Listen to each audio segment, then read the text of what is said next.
సచివాలయంలోని తన మంత్రిత్వ శాఖకు చెందిన వివిధ విభాగాలను మంత్రి తుమ్మల నాగేశ్వరరావు ఆకస్మిక తనిఖీలు చేశారు. నిర్దేశిత సమయానికి కొంతమంది ఉద్యోగులు మాత్రమే హాజరు కావడంతో మంత్రి అసహనం వ్యక్తం చేశారు. రేపటి నుంచి అందరూ ఉద్యోగులు సమయానికి హాజరవ్వాలని ఆదేశాలు జారీ చేశారు. లేదంటే చర్యలు తీసుకుంటామని హెచ్చరించారు. ఉద్యోగుల సమయపాలనపై సమగ్ర నివేదిక ఇవ్వాలని అగ్రికల్చర్ డైరెక్టర్ను మంత్రి తుమ్మల ఆదేశించారు.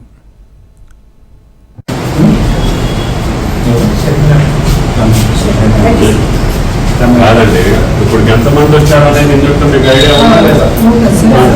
చెప్పండి.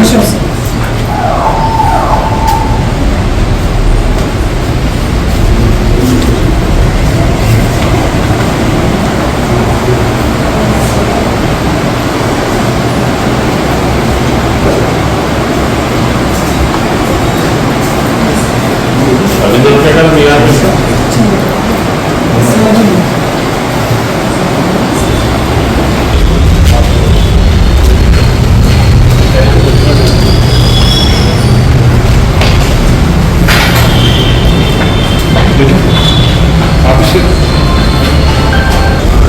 Central bank.